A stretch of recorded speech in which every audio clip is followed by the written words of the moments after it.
आदिवासी MP है, उसका नाम फैजाबाद है। किसी ने फैजाबाद नहीं कहा, सबने अयोध्या कहा। यही भारतीय जनता पार्टी की जीत है, यही मोदी की जीत है। और मैं प्रधानमंत्री जी को बधाई देना चाहता हूँ, धन्यवाद देना चाहता हूँ। रामायण की चौपाई है कि राम रमापति का सन लेहु, खैंच चाप मिटई संदेहु। उन्होंने पूरे देश को ये मैसेज दे दिया कि ये देश हिंदू है, हिंदू राष्ट्र है, और मुसलमान के नाम पर कोई राजनीति नहीं हो सकती है। फैजाबाद का नाम अपोजिशन के किसी आदमी ने नहीं दिया। क्या सत्य है? इन्होंने कहा हमारे ऊपर ईडी आ गई, हमारे ऊपर सीबीआई आ गई, हम किसी से नहीं डरते। आप वहां चले गए, बांसवाड़ा चले गए, आपने क्या भाषण दे दिया, क्या जीत गए? मैं एक ऐसा शख्स हूं, अखिलेश जी सुनिए आराम से, मेरे ऊपर कांग्रेस और जेएमएम ने 44 केस किए। मेरे 80 साल 85 साल के माँ पिताजी के ऊपर केस हुए। गैलरी में मेरी वाइफ बैठी हुई है, मेरे बच्चे बैठे हुए हैं, उनके ऊपर केस हुआ, भाई के ऊपर केस हुआ। और सरकार ने आरटीआई मैंने मंगाया है, 10 करोड़ रुपया हाई कोर्ट और सुप्रीम कोर्ट में मेरे से केस लड़ने के लिए किया। मैं जब चुनाव लड़ने के लिए गया, राहुल गांधी जी की यात्रा हुई, मल्लिकार्जुन खड़गे का 2 कार्यक्रम हुआ, प्रियंका गांधी जी गई, उन्होंने कहा कि मैं चैम्बर में बैठा रहता हूं, और मैंने कहा कि मैं मोदी का सिपाही हूं, मैं भारतीय जनता पार्टी का सिपाही हूं, और मैंने वचन लिया, प्रण लिया कि मैं जनता के पास वोट मांगने नहीं जाऊंगा। 2 मार्च को पार्टी ने मेरा टिकट अनाउंस किया, 2 मार्च को मेरा चुनाव 1 जून को हुआ। 90 दिन के पूरे कैंपेन में मैंने जनता से वोट नहीं मांगा, और मैं यहाँ पार्लियामेंट में जीत कर आया, आपको हरा कर आया हूं। जिस क्षेत्र से हेमंत सोरेन विधायक हैं, उस जिले का मैं सांसद हूं, और आदिवासी बाहुल इलाके से मैं 10,000 वोट से जीत कर आया। मेरा समय है, आप सुनिए, मेरा समय है, 5 मिनट में खत्म नहीं होगा ये बातें। किस तरह का सत्य और असत्य की बात कर रहे हो आप कह रहे हो, मुस्लिम की बात कर रहे हो, मंगलसूत्र की बात कर रहे हो कि प्रधानमंत्री जी ने घुसपैठिया कह दिया। हाँ, प्रधानमंत्री जी ने घुसपैठिया कह दिया। 2009 में सभापति महोदय आप मंत्री थी। 2009 से इस संसद में, इस सदन में मैं 200 बार बोल चुका हूं कि मैं जिस इलाके से आता हूं, बांग्लादेश, वहां बांग्लादेश में घुसपैठिया पड़ा हुआ है संथालपुरा में। चाहे वो जामताड़ा हो, पाकुड़ हो, साहबगंज हो, मुर्शिदाबाद हो, मालदा हो, किशनगंज हो, अररिया हो। और हालत ये है, हमारी स्थिति ये है कि यहाँ विजय हाजरा बैठे हुए, मैं उनसे पूछ रहा था, गोपीचक एक गांव है, गाय काट दिया, और गाय काटने का जब मुसलमानों ने प्रतिरोध किया, अभी 15 दिन पहले पूरे बांग्लादेश वहां से आके बांग्लादेशी घुसपैठिए जो अपने आप को पश्चिम बंगाल का नागरिक कहते हैं, उन्होंने हमारी बहू बेटी का इज्जत लूटा, उनके घर को जलाया, उनके घर को भगाया। आप कह रहे हो कि वो बांग्लादेशी घुसपैठिए नहीं है, उनकी जनसंख्या नहीं है। पूरे देश भर में, मैं गोपीचक की बात कर रहा हूँ। सभापति महोदय, पूरे देश में परिसीमन हो गया, पूरे देश में परिसीमन हो गया। आप आदिवासी की बात करते हो, आप पिछड़े की बात करते हो, हमारे यहाँ परिसीमन नहीं हुआ। आदिवासी की संख्या जो 36% थी, वो 26% हो गई। ये पूरे देश को जानने की आवश्यकता है। 1 लोकसभा का सीट आदिवासी का और 3 विधानसभा का सीट घट रहा है।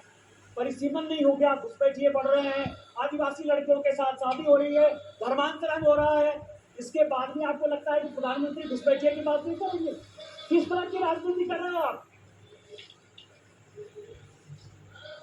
मैं आपको बताऊं, सभापति महोदय,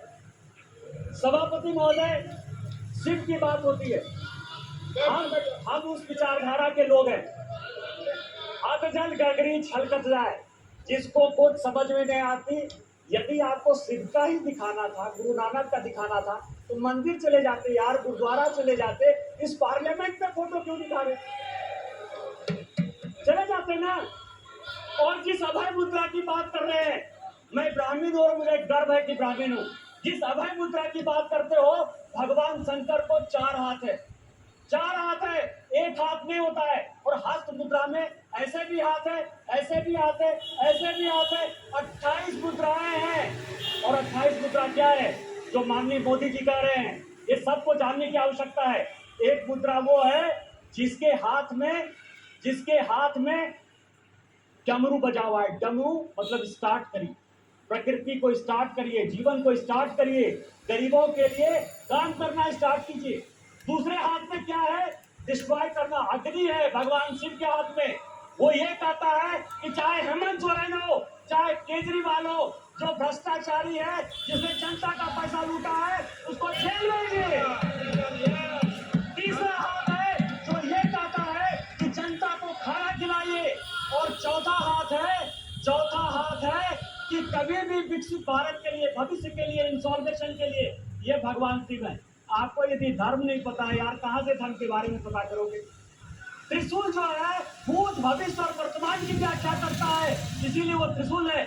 और हमारे प्रधानमंत्री भूत, भविष्य और वर्तमान को देखकर विकसित भारत के संकल्प के साथ आगे बढ़ रहे हैं। इसलिए ये बात आपको समझ में नहीं आएगी।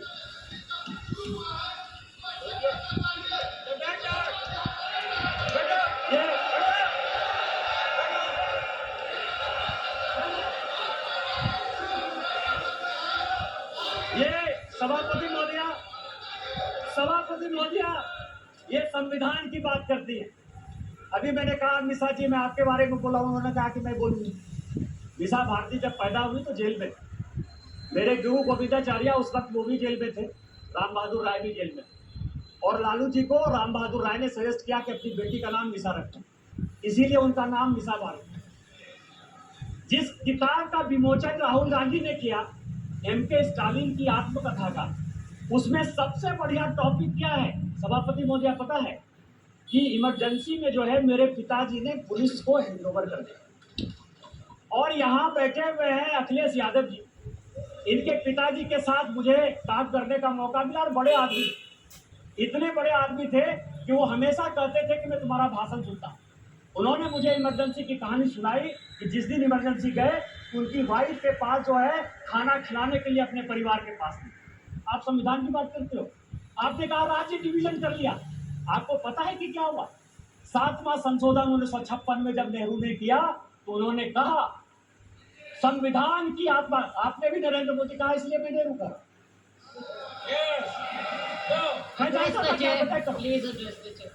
सभापति महोदया, 7वां संशोधन ये किया कि राज्य को कोई अधिकार नहीं होगा अपना बाउंड्री चुनने का। और यही कारण है कि 7वें संशोधन के बाद 14 राज्य और 6 यूनियन टेरिटरी बने। आप संविधान की बात करते हो, आप कहते हो संविधान बचाने की बात करते हो। संविधान की प्रस्तावना स्वर्ण सिंह कमेटी के बाद जब इमरजेंसी में सारे बड़े नेता, चाहे वो लालू प्रसाद जी हो, मुलायम सिंह यादव हो, करुणानिधि जी हो, अडवाणी जी हो, अटल जी हो, हेमवती नंदन बहुगुणा हो, कांग्रेस के चंद्रशेखर जी हो, बाबू जगजीवन राम हो, जब सारे जयप्रकाश नारायण, यानी मैं एमपी की बात कर रहा हूँ, ये सारे लोग जब जेल में बंद थे तो स्वर्ण सिंह कमेटी बनाई 1976 में। 42वां संशोधन हुआ।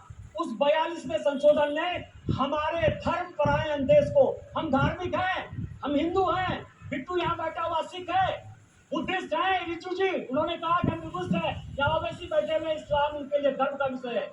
आपने हमारे देश को धर्मनिरपेक्ष कर दिया, रातों रात बदल दिया। आपने उसमें इंटीग्रिटी शब्द जोड़ दिया। पूरा देश जो है ईमानदार है, इसी कारण ईमानदारी से चलता है। आपने ईमानदार जोड़ दिया और आपने उसमें सोशलिस्ट जोड़ दिया। कैसे सोशलिस्ट हो सकते हैं हम यार? कोई कम्युनिस्ट हो सकता है, कोई कैपिटलिस्ट हो सकता है, तुमने जो है सोशलिस्ट पूरे प्रेमबल को बदल दिया। और आप संविधान बनाने की बात करते हो। उन्होंने कहा कि जो हम कानून बनाएंगे, जो फंडामेंटल राइट हुए थे, जो हमने हमारे फोर फादर्स ने जो फंडामेंटल राइट्स दिए थे, उसके साथ आपने फंडामेंटल ड्यूटीज एक अलग शब्द जोड़ दिया। आप संविधान बनाने की बात करते हो। पूरा का पूरा 42वां संशोधन, उन्होंने कहा कि जो संविधान कानून बनाएगा, क्योंकि इंदिरा गांधी की सदस्यता खत्म हो गई थी, उन्होंने कहा कि हम फिर से रजिस्ट्रेट होकर देश के प्रधानमंत्री बन जाएंगे। आप मेरे ऊपर कोई क्वेश्चन नहीं कर सकते हो। लोकसभा की जो समय है, समय सीमा 5 साल, उन्होंने कहा 6 साल होगा। खाता न वही इंदिरा गांधी जो कहे सही, संविधान वही है। अरे संविधान बचाने वाले मोदी ने संविधान बदला, 370 के लिए बदला, शेड्यूल कास्ट के लिए बदला, ओबीसी को संवैधानिक दर्जा देने के लिए बदला। और जब भी शेड्यूल टाइम ओबीसी की बात होगी, हम संविधान बदलेंगे और हमको कोई संकोच नहीं। सवाल ये है, ये आर्य और अनार्य की बात करते हैं, ऋषि मुनि की बात करते हैं। राजा साहब, अब हमारे मित्रों, मैं एक ऐसा आदमी था जो तिहाड़ में आपसे मिलने के लिए गया, कांग्रेस ने आपको जेल भेजा। आपको पता है कि गुरु वशिष्ठ, विश्वामित्र, अगस्त मुनि, ये कोई भी ब्राह्मण नहीं थे।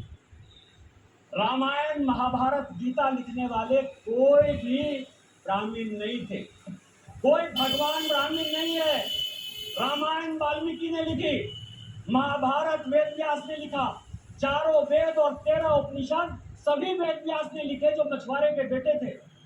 और चाहे वो ऋषि अगस्त हो, ऋषि कन्नन हो, आप जो है आर्य और अनार्य के बीच में, और आप ही के सांसद, कांग्रेस के सांसद 1952 में जिस कांग्रेस के सांसद रामधारी सिंह दिनकर को नेहरू जी सांसद बनाकर लेकर आए, सांसद रहे, 12 साल रहे, देश के बहुत बड़े कवि, उन्होंने संस्कृति के 4 अध्याय लिखे। उस संस्कृति के 4 अध्याय में उन्होंने लिखा कि ना कोई आर्य है ना कोई अनार्य।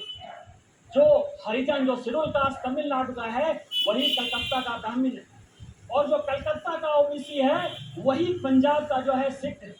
ये उन्होंने लिखा, कांग्रेस ने लिखा, आपके सांसद ने लिखा। हमें तो गर्व है, ये देश एक, न जाति है न बिरादरी है। आप किस तरह की बात करते हो, जाति प्रथा की बात करते हो। मैं एक बात कहना चाहता हूँ, यहाँ जितने बुजुर्ग लोग बैठे हैं, स्वागत राय जी बैठे होंगे, आज से 50 साल पहले किसी बड़े घर में, किसी गांव में कहीं कोई शौचालय नहीं होता। चाहे बड़े परिवार की महिलाएं हो या छोटे परिवार की महिलाएं हो, वो खेत में जाती थी। तो जब खेत में जाती थी तो मेहतर प्रथा कहाँ था? जो मुगलों ने दिया, आप उसको सही मान रहे हो, और आप पूरे देश को जो है हिंदुत्व के नाम पर, आर्य के नाम पर, अनार्य के नाम पर, इस्लाम के नाम पर केवल गुमराह करने की कोशिश करते हो। ये गॉस्पेल ट्रूथ को बंद करो, ये कहना बंद करो, और देश को जो है साथ लेकर चलने की बात करो। बस मैं अंत में सभापति महोदय एक पॉइंट, कि कल कहा गया कि स्पीकर साहब जो है झूठ के प्रधानमंत्री जी को जो है अभिवादन किए और राहुल जी को ऐसे। आज मैंने एक फोटो देखी, थल सेना अध्यक्ष, वर्दी में कहा जाता है कि किसी को प्रणाम नहीं करना। आज सारे अखबारों में थल सेना अध्यक्ष का फोटो छपा है, और अपनी मां को पैर छू के वर्दी में प्रणाम। केंद्रोपनिषद का एक श्लोक है, अभिवादन शीलस्य नित्यं वृद्धा तसेविनः चत्वारि तस्य वर्धन्ते आयुर्विद्या यशोबलम्। आपसे जो भी बड़े आदमी पद की, मर्यादा की कभी परवाह नहीं करते।